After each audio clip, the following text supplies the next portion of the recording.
तो गाइज़ इस वाले लेक्चर में एक बहुत इंपॉर्टेंट कॉन्सेप्ट हम लोग डिस्कस करने जा रहे हैं, chemiosmotic hypothesis, photosynthesis in higher plants. तो यहाँ पे ये एक सब टॉपिक है एनसीईआरटी क्लास 11th में और बहुत इंपॉर्टेंट है। एटलीस्ट आपके जो नीट एग्ज़ाम है, नीट एग्ज़ाम में इस टॉपिक से रिलेटेड कई बार नीट में क्वेश्चन पूछा गया है, डिफरेंट टाइप से। बहुत टफ नहीं पूछा गया अभी तक है, बट हाँ आपको कॉन्सेप्ट आपको पता होनी चाहिए। तो केमी ऑस्मोटिक हाइपोथेसिस में होता क्या है, ये यहाँ पे सिर्फ एटीपी फॉर्मेशन की बात की गई है कि कैसे एटीपी का फॉर्मेशन होता है। और दूसरा यहाँ पे एक चीज़ और आपको नोटिस करनी है, कैसे एटीपी का फॉर्मेशन होता है। तो एटीपी का जो फॉर्मेशन होता है वो प्रोटॉन ग्रेडियंट की वजह से होता है। जो हमारे प्रोटॉन होते हैं उनका ग्रेडियंट का मतलब एक तरफ कम होगा, एक तरफ ज़्यादा होगा। ये आपको देखना है कहाँ कम होता है, कहाँ पे ज़्यादा होता है। तो आपने थायलाकॉइड के बारे में स्ट्रक्चर पढ़ी होगी, ठीक है। थायलाकॉइड जो होती है वो हमारे स्ट्रोमा में सिचुएटेड होती है, और जैसे कि मान लो ये थायलाकॉइड की ल्यूमेन है इस टाइप से, तो ये बीच का जो पार्ट होता है इसको ल्यूमेन बोलते हैं, और जहाँ पे ये होता है इसको हम लोग स्ट्रोमा पार्ट बोलते हैं। Stroma is a fluid part, ठीक है। तो ये बात आपको ध्यान में रखनी है, और यहीं पे डिफरेंस होता है प्रोटॉन का हमारा। तो उसी के बेसिस पे हम लोग यहाँ पे चीज़ें करते हैं। तो let us now try and understand how actually ATP synthesised in the chloroplast. ये चीज़ आपको पता चल गई यहाँ पे कि हम लोग डिस्कस क्या करने जा रहे हैं, ठीक। तो इसका मेन पर्पस समझ में आ गया आपको। The chemiosmotic hypothesis has been put forward to explain the mechanism, ठीक है। और इसको दिया किसने था? पीटर मिचेल ने दिया था। याद कर लेना ये नाम, पीटर मिचेल ने दिया था, ठीक है। इसके यहाँ पे लिखे दे रहे हैं हम। अब नीट में देखो कुछ भी क्वेश्चन एक्सपेक्टेड हैं आपसे, तो अगर जो उन्होंने केमी ऑस्मोटिक हाइपोथेसिस दी है तो वो साइंटिस्ट का नाम भी पूछ सकते हैं, तो आपको पता होना चाहिए। Like in respiration in photosynthesis to ATP synthesis is link to development of a proton gradient across membrane. जो बात मैंने भी आपसे बोली वही बात इन्होंने लिख दी यहाँ पे, और ये नीट में एटलीस्ट 4 to 5 टाइम क्वेश्चन पूछा गया है यही इस लाइन से बना के कि एटीपी का फॉर्मेशन जो है कैसे होता है। ऑप्शन में electron gradient, neutron gradient, proton gradient सब कुछ दिया था, तो वहाँ पे proton gradient across a membrane के क्रॉस मतलब स्ट्रोमा और ल्यूमन का चेक करना आपको है, कहाँ पे कम है कहाँ पे ज़्यादा, वो चीज़ अभी समझ में आएगी। This time these are the membrane of thylakoid. तो यहाँ पे मेम्ब्रेन कैसी है? थैलाकॉइड की है। There is one difference though, here the proton accumulation is toward the inside the membrane in the lumen. अब ये क्वेश्चन कई बार नीट में पूछा गया है। यहाँ पे आपको ध्यान रखना है कि जो प्रोटॉन अक्यूमुलेट करेगा, मतलब जो प्रोटॉन होगा, जो प्रोटॉन अंदर की तरफ होगा, मतलब inner side of the membrane, inner side of the membrane यानी कि ल्यूमन की बात कर रहा है यहाँ पे है। और कौन सी किसकी इनर साइड मेम्ब्रेन है? थैलाकॉइड डबल मेम्ब्रेन स्ट्रक्चर है, तो ये वाली जो अंदर की तरफ है यहाँ पे, इसको हम लोग ल्यूमन बोलेंगे। मतलब ये वाला जो हिस्सा होगा हमारा, ये वाला ल्यूमन का हिस्सा होगा, यहाँ पे प्रोटॉन अक्यूमुलेट कर जाएगा। क्लियर हो गया। इन रेस्पिरेशन, अब देखो ये कंपैरेटिव ये बताने की कोशिश कर रहे हैं यहाँ पे। In respiration proton accumulate in the inter membrane space of the mitochondria. ये ध्यान देना, वहाँ पे माइटोकॉन्ड्रिया को लेके हम लोग बात करेंगे। यहाँ पे क्लोरोप्लास्ट के बारे में बात कर रहे हैं। तो दो स्ट्रक्चर आपने सेल वाले चैप्टर में पढ़ी हैं, वहाँ पे माइटोकॉन्ड्रिया और क्लोरोप्लास्ट के बारे में दिया है कि ये दोनों ऐसे ऑर्गन हैं, दोनों ऐसे सेल ऑर्गेनेल्स हैं जो एटीपी सिंथेसिस से रिलेटेड होते हैं। अब आपको समझ में आ गया होगा क्यों ऐसा बोला गया है। When electron move through the ETS, यहाँ पे जब इलेक्ट्रॉन मूव करता है, कॉम्प्लेक्स बहुत सारे कॉम्प्लेक्स होते हैं वहाँ पे, complex 1, complex 2, complex 3, complex 4, complex 5, वहीं पे इलेक्ट्रॉन इधर उधर मूव करता रहता है और प्रोटॉन ग्रेडियंट मेंटेन होता रहता है across the inter membrane space. ये कहाँ की बात है? ये बात हमारी है रेस्पिरेशन की, बट अभी हम लोगों को फोटोसिंथेसिस के बारे में यहाँ पे पढ़ना है। चलिए, let us understand what cause the proton gradient across the membrane. अब हम लोग समझने का प्रयास करते हैं कि मेन कॉज क्या होता है प्रोटॉन ग्रेडियंट का मेम्ब्रेन के across. we need to consider again the process that takes place during the activation of electron and their transport to determine the step that cause a proton gradient to doublet। यहाँ भी उन्होंने बात बोली है कि electron जब move करेगा, ठीक है, तो यहाँ पे प्रोटॉन का ग्रेडियंट होता है, और ये आप तब पढ़ोगे जब साइक्लिक और नॉन साइक्लिक आपने पढ़ ली होगी। होप आप लोगों ने पढ़ रखी होगी साइक्लिक और नॉन साइक्लिक, ठीक है। फोटोफॉस्फोराइलेशन, वहाँ पे इलेक्ट्रॉन का मूवमेंट होता है, ठीक, तो उसी से क्या होता है, प्रोटॉन का ग्रेडियंट होता है। तो यहाँ पे प्रोटॉन ग्रेडियंट के बारे में किन किन तरीक़ों से प्रोटॉन बनता है इसके बारे में बताया गया है। सबसे पहले स्प्लिटिंग ऑफ वाटर मोलिक्यूल। अब देखो वाटर मोलिक्यूल स्प्लिट कर रहा है, दो एलिमेंट आपको याद रखने हैं, मैग्नीज और क्लोरीन के बारे में। ये दो ऐसे एलिमेंट हैं, ठीक है, जो हमारे फोटोलाइसिस ऑफ वाटर करते हैं, यानी कि स्प्लिटिंग ऑफ वाटर करते हैं। ये बात आपको ध्यान रखनी है। Takes place on the inner side of the membrane. तो देखो इनर साइड, अभी हमने बोला थाइलाकॉइड में दो मेम्ब्रेन होती है, तो यहाँ जो इनर साइड वाली मेम्ब्रेन है, यहाँ पे फोटोलिसिस ऑफ वाटर यानी स्प्लिटिंग ऑफ वाटर हो रहा है। और जब वाटर स्प्लिट करता है गाइस, तो आपको पता होना चाहिए 2H2O, तो ये हमारा 4H पॉजिटिव बनेगा, और साथ में हमारा O2 बनेगा, और साथ में यहाँ पे 4 इलेक्ट्रॉन निकलेंगे, ठीक, ये बात तो सबको पता रहती है। अब देखो यहाँ प्रोटॉन बना कि नहीं बना, भाई स्प्लिटिंग ऑफ वाटर से क्या बनना है, प्रोटॉन बनना है। चलिए, तो यहाँ पे लिखा है कि proton are hydrogen ion that are produced by the splitting of water accumulate within the lumen of the thylakoid. तो एक तो ये तरीका हो गया splitting of water. Splitting of water जैसे हुई तो ये ल्यूमेन की तरफ प्रोटॉन को बढ़ा रहा है, तो ये बात वो आपको ध्यान रखनी है। वो आपसे रीज़न पूछेंगे। अब देख लो यहाँ फिगर में आप देख सकते हो आराम से, ये वाला पहला स्टेप हो गया। स्प्लिटिंग ऑफ वाटर यहाँ पे हो रही है, देखो प्रोटॉन यहाँ पे एक्यूमुलेट हो रहा है ल्यूमन में। ये दो मेम्ब्रेन, ये आउटर मेम्ब्रेन थाइलाकॉइड की होगी, ये वाली इनर मेम्ब्रेन हो गई, ठीक है, ये वाली इनर मेम्ब्रेन है, ये भी आपको ध्यान रखना, ये वाली आउटर मेम्ब्रेन है, ठीक है। आउटर मेम्ब्रेन जो है यहाँ पे स्ट्रोमा होगा, ये वाला जो पार्ट पूरा है स्ट्रोमा पार्ट है, और अंदर वाला जो पार्ट है इसको हम लोग ल्यूमेन बोलते हैं थाइलाकॉइड की। समझ में आ गया होगा। चलिए आगे बढ़ते हैं। सेकेंड रीजन यहाँ पे क्या दिया है, सेकेंड रीजन यहाँ पे जो दिया है, as electron move to the photosystem. Cyclic और नॉन साइक्लिक आपने पढ़ा था, ठीक है, तो वहाँ पे कुछ फोटो सिस्टम दिखाए गए हैं, PS1 PS2 वगैरह। तो जैसे जैसे इलेक्ट्रॉन मूव करता है फोटो सिस्टम के through, proton are transported across the membrane. जो प्रोटॉन होते हैं ये मेम्ब्रेन के अक्रॉस ट्रांसपोर्ट कर दिए जाते हैं, मतलब स्ट्रोमा से अंदर की तरफ ट्रांसपोर्ट कर दिए जाते हैं। दिस हैपन्स, देखो ध्यान से यहाँ पे, this happens because the primary acceptor of the electron which is located toward the outer side of the membrane। Primary जो इलेक्ट्रॉन का एक्सेप्टर होता है वो कहाँ पे होता है, वो आउटर साइड पे होता है। और जब वो इलेक्ट्रॉन को एक्सेप्ट करेगा तो वो ऑक्सीडाइज हो जाएगा, रिड्यूस हो जाएगा, और रिड्यूस हो जाएगा then transported to side of membrane, transferred its electron not to an electron carrier but to an H carrier. यहाँ पे इलेक्ट्रॉन जो दिया जाता है वो H कैरियर को दिया जाता है, जो प्रोटॉन कैरियर होता है। क्लियर है। Hence this molecule remove a proton from the stroma while transporting electron. ध्यान देना, यहाँ जो प्रोटॉन कैरियर है उसको इलेक्ट्रॉन दिया जाता है, ठीक है, उसको इलेक्ट्रॉन दोगे तो वो H पॉजिटिव निकाल देगा अपने यहाँ से। PQ याद करो, जो हमारा प्रोटॉन कैरियर है वो कौन है, प्लास्टोक्विनान है। यहाँ पे आ जाओ, एक मिनट दिखा देते हैं हम यहाँ पे, ये देखो, ये प्लास्टोसाइनिन, ये देखो, ये यहाँ पे गिवन है आपका, दिस इज द। और यहाँ पे देखो ये इलेक्ट्रॉन जो ट्रांसपोर्ट किया गया, ये देखो ये प्रोटॉन यहाँ पे है, ठीक है, ये प्रोटॉन निकल गया और इसको इलेक्ट्रॉन दे दिया तो ये अपने आप को रिड्यूस कर लिया इसने यहाँ पे NADPH के फॉर्म में। और ये प्रोटॉन जो यहाँ पे जनरेट हुआ तो ये प्रोटॉन ट्रांसपोर्ट कर दिया जाता है कहाँ पे, ल्यूमन के अंदर। ये बात ध्यान रखना है यहाँ पे,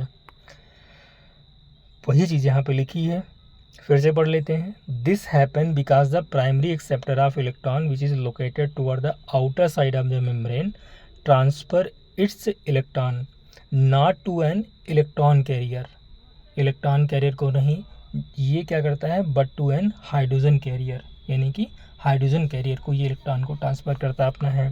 Hence, this molecule remove a proton from the stroma while transporting an electron.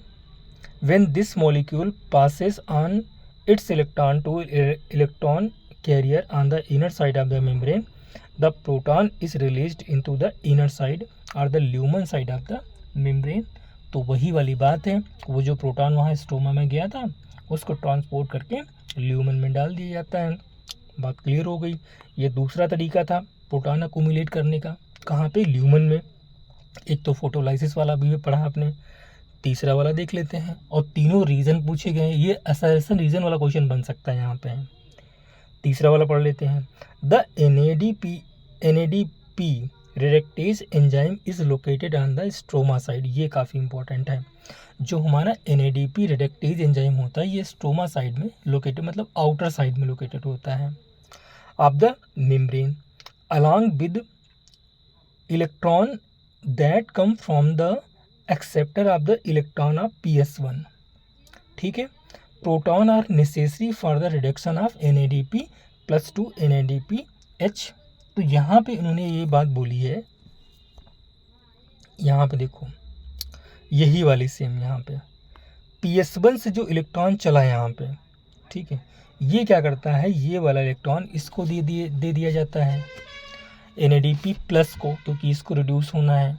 और ये रिड्यूस कैसे होता है, ये अपना प्रोटॉन को निकाल देता है अपने यहाँ से, और NADPH यहाँ पे बन जाता है। ठीक है, NADPH यहाँ पे बन जाता है इस टाइप से, और ये प्रोटॉन जो है ट्रांसपोर्ट कर दिया जाता है पुनः ल्यूमन के अंदर। तो वही बात यहाँ भी इन्होंने लिखी है। तो तीन तरीके यहाँ पे हो गए। तो ऐसे आपसे पूछा जाएगा कि bye the reduction of NADP plus to the NADPH plus H positive, ये एक मेथड हो गया प्रोटॉन को बनाने का। ठीक है, by the reduction of NADP प्लस into NADPH plus H positive, these proton are also remove from the stoma. और ये प्रोटॉन जो होते हैं वो स्टोमा से रिमूव करके कहाँ पे भेज दिए जाते हैं, ल्यूमन में भेज दिए जाते हैं। Hence with in the chloroplast proton in the stoma decrease in the number. अब जो है आपके जो प्रोटॉन है ये स्टोमा में घटने लगते हैं। While in the lumen there is accumulation of proton, और ल्यूमन के अंदर ये प्रोटॉन बढ़ने लगते हैं, ऑब्वियस सी बात है। दिस क्रिएट प्रोटॉन ग्रेडियंट, और यही तो हमें चाहिए था। स्टोमा में प्रोटॉन की कमी हो गई, ल्यूमन के अंदर प्रोटॉन ज़्यादा हो गया, तो ये ग्रेडियंट बन गया, है ना, अंतर बन गया। ग्रेडियंट का मतलब क्या हो गया, अंतर यानी प्रवणता। ठीक, across the thylakoid membrane as well as measurable decrease in the pH in the, ये भी काफ़ी पूछा गया है। अब ल्यूमन में प्रोटॉन बढ़ गया तो pH क्या हो गया, घट गया। भाई pH क्या होता है, pH हमारा होता है inversely proportional to H positive, ये तो होता है pH हमारा। जैसे से आप pH ल्यूमन के अंदर बढ़ाओगे तो हमारा pH क्या हो जाएगा, घट जाएगा। ये आपका क्वेश्चन पूछा गया है नीट में, क्लियर हो गया। Why are we so interested in the proton gradient, NEET ने क्वेश्चन पूछा है। ठीक, NCERT ने पूछा, नीट में पूछा जा चुका है कि हम लोग इतने इंटरेस्टेड क्यों हैं प्रोटॉन ग्रेडियंट को बनाने के लिए। तो जब तक प्रोटॉन ग्रेडियंट नहीं बनेगा तब तक हमारा ATP का फॉर्मेशन नहीं हो सकता है, because we have to produce ATP for the, या फिर for the production of ATP we create proton gradient. This gradient is important because it is breakdown of this gradient that lead to the synthesis of ATP। जैसे ही ये proton gradient क्या होगा, break down होगा, मतलब ये जो proton gradient होगा इसका ब्रेक डाउन जब होगा तो हमें क्या मिल जाएगा, ATP। The gradient is broken down due to movement of proton across the membrane to the stroma through the transmembrane channel of the CF0। अब देखो CF0, F0 और F1 आपने माइटोकॉन्ड्रिया यानी रेस्पिरेशन पढ़ा होगा, लेकिन यहाँ CF0 दिया, तो C का मतलब यहाँ क्लोरोप्लास्ट है, क्लियर है। ऑफ द ATP सिंथेज, ये एक एंजाइम है ATP सिंथेज, अभी हम फिगर में आपको दिखाएंगे। The ATP synthase enzyme consist of 2 part, ये भी पूछा गया है। ATP सिंथेज एंजाइम में 2 पार्ट होते हैं। One called CF0 is embedded in the thylakoid membrane. जो CF0 हमारा होता है ये हमारा थाइलाकॉइड मेम्ब्रेन में एम्बेडेड होता है, धसा हुआ होता है। A transmembrane channel that carries out facilitated diffusion, काफ़ी पूछा गया है। एक्टिव ट्रांसपोर्ट नहीं मारना है, पैसिव ट्रांसपोर्ट नहीं मारना है, फैसिलिटेटेड डिफ्यूजन मारना है। आप प्रोटॉन अक्रॉस द मेम्ब्रेन, तो यहाँ पे फैसिलिटेटेड डिफ्यूजन के थ्रू हम लोग प्रोटॉन को ल्यूमन से कहाँ भेज देते हैं, स्ट्रोमा भेज देते हैं। ध्यान देना इस चीज़ को। The outer other portion is called CF1। ठीक है, दो पार्ट बताएं, एक तो CF0 होगा, दूसरा क्या होगा CF1। And protrude out of the surface of the thylakoid membrane on the side of the side that faces stroma. तो जो CF1 होता है ये स्ट्रोमा साइड में होता है। The breakdown of the gradient provide enough energy to cause a conformational change in the CF1 particle of the ATP synthase which make the enzyme synthesis several molecule of energy. ये ध्यान देना कि conformational change किस वाले part में हो रहा है। ATP सिंथेस में दो पार्ट होते हैं, CF0 और CF1। तो CF0 जो होता है वो जो मेम्ब्रेन ऑफ थाइलाकॉइड होती है, मतलब इनर और आउटर, तो उसके बीच में धंसा होता है। लेकिन जो CF1 होता है ये बाहर की तरफ निकला होता है, मतलब प्रोट्रूड होता है। क्लियर है। तो कन्फर्मेशनल जो चेंज होगा जब प्रोटॉन ल्यूमन से बाहर की तरफ निकलेगा स्ट्रोमा साइड में, तो जो कन्फर्मेशनल चेंज देखने को मिलेगा वो CF1 में देखने को मिलेगा। नीट ने ये क्वेश्चन उठाया है कई बार, और जितने क्वेश्चन नीट में बने हैं वो मैंने सारे आपको बता दिए, ये काफ़ी इंपॉर्टेंट चीज़ें हैं। क्लियर है। तो यहाँ पे क्या है, अगला जो इम्पोर्टेंट सेक्शन यहाँ पे ये वाला है कि केमी ऑस्मोटिक्स रिक्वायर। अब देखो यहाँ पे कौन कौन चीज़ रिक्वायर कर रहा है। ए मेम्ब्रेन, ध्यान देना, मेम्ब्रेन थैलाकॉइड मेम्ब्रेन हो गई, इनर और आउटर। ए प्रोटॉन पंप फैसिलिटेटेड डिफ्यूजन के लिए बताया भी हमने आपको। ए प्रोटॉन ग्रेडियंट बताया, 3 तरीके होते हैं प्रोटॉन ग्रेडियंट बनाने के, ये भी क्लियर हो गया होगा। एंड ATP सिंथेज, तो ATP सिंथेज एंजाइम की यहाँ पे ज़रूरत पड़ती है। ये क्वेश्चन नीट में 3 बार पूछा गया है। ठीक है, कि बताइए 4, ये 4 चीज़ें पूछी गई हैं नीट में कई बार। तो ध्यान देना, ये क्वेश्चन नीट में पूछा गया है, और नीट में ऐसे क्वेश्चन पूछा गया है कि बताइए कि केमी ऑस्मोसिस प्रोसेस के लिए क्या चीज़ें रिक्वायर होती हैं। तो मेम्ब्रेन हो गया, प्रोटॉन पंप हो गया, और आपका प्रोटॉन ग्रेडियंट और ATP सिंथेज हो गया। Energy is use to pump proton across a membrane. यहाँ पे ध्यान देना, एनर्जी लॉस नहीं हो रही है, एनर्जी को यूज किया जा रहा है यहाँ पे। ठीक है, एनर्जी प्रोड्यूस नहीं हो रही, ध्यान देना, एनर्जी यहाँ पे लॉस हो रही है, प्रोड्यूस नहीं हो रही, ध्यान देना। To create gradient are a high concentration of proton within the thylakoid lumen. ध्यान देना इस चीज़ को। ATP synthase has a channel that allowed diffusion of proton back across the membrane. ये ATP सिंथेज का काम हो गया। यहाँ पे बताया गया कि प्रोटॉन को ये मेम्ब्रेन के बाहर भेजता है। This release enough energy to activate ATP synthase enzyme that catalyse the formation of ATP। ठीक है, वही चीज़ें जो हम लोगों ने डिस्कस की अभी है। Along with the NADPH produced by the movement of electron, the ATP will be used immediately in the biosynthetic reaction takes place in the stroma. अब जो ये एनर्जी यहाँ पे रिलीज हुई है ATP के फॉर्म में, अब यही आपका केल्विन साइकिल चलेगा, या फिर आपका वही मतलब C3 साइकिल चलेगा, या फिर आपका C4 साइकिल चलेगा। जो एनर्जी यहाँ पे रिलीज की गई है, ध्यान देना बहुत अच्छे तरीके से, यही एनर्जी यूज़ कर ली जाएगी बायोसिंथेटिक फेज़ में। ये देखो, बायोसिंथेटिक फेज़ 2 टाइप की होती हैं, C3 साइकिल हो गई और C4 साइकिल हो गई। ठीक है, क्लियर हो गया। Responsible for fixation of CO2 and synthesis of sugar. बात क्लियर हो गई होगी आपको। ये हमारा केमी ऑस्मोसिस हाइपोथेसिस हो गया। बहुत इंपॉर्टेंट सेक्शन गाइस है, जितना मैंने बताया है, अगर जो आपने इतना तैयार कर लिया तो आपका ये क्वेश्चन नहीं जाएगा। और एक क्वेश्चन आएगा फोटोसिंथेसिस से, भले 4 क्वेश्चन आए, लेकिन ये यहाँ से वो पूछता है। केमी ऑस्मोटिक हाइपोथेसिस से बिना पेपर नहीं बनता है। बहुत इंपॉर्टेंट सेक्शन है। अगर जो आपने को पूरा समझना है तो आप इसको बार बार रिवाइज कर लीजिए लेक्चर को। बहुत इजी लैंग्वेज में मैंने आपको ये समझा दी। बहुत डिफ़िकल्ट चीज़ गाइस होती है, लेकिन बहुत इजी लैंग्वेज में समझा दी मैंने इसको। ठीक, अब ये फिगर आप देख लो यहाँ पे, जो मैंने आपसे बताया था। देखो यहाँ पे ये ATP सिंथेज पूरा एंजाइम है। देखो यहाँ से ये मेम्ब्रेन के अंदर जो धंसा हुआ पार्ट आपको दिखाई पड़ रहा है दैट इज CF0। मैंने बताया था आपको CF1 जो पार्ट है ये बाहर की तरफ निकला हुआ है, ठीक है। ये आप आराम से देख रहे हो, यहाँ से प्रोटॉन देखो यहाँ पे बैक इसको बाहर की तरफ भेजा जा रहा है, और जैसे ही प्रोटॉन को बाहर की तरफ भेजा जा रहा है तो CF1 में कन्फर्मेशनल चेंज आ रहा है और ये ATP ऐसे बना दे रहा है। यहाँ पे बात क्लियर हो गई, इम्पॉर्टेंट है, समझ में आ गया होगा। चलिए फिर नेक्स्ट ऐसे ही कुछ इंपॉर्टेंट सेक्शन के साथ में मिलेंगे। और अगर जो आपको मेरी इसमें कुछ भी बेनिफिट आपको लग रहा हो और आपको लग रहा हो कि ये मुझे मतलब हेल्प कर रहा है, तो फिर आप चैनल को सब्सक्राइब करके रखिए और वीडियो को लाइक कर दिया करें ताकि थोड़ा सा वीडियो की रीच बढ़ जाए। और सब्सक्राइब कर देंगे तो फिर क्या होगा, आपको नोटिफिकेशन मिल जाएगा ऐसे इंपॉर्टेंट टॉपिक के लिए। मिलते हैं फिर नेक्स्ट टॉपिक के साथ में जो कि बहुत इंपॉर्टेंट होगा। तब तक के लिए पढ़ते रहिए और बाय।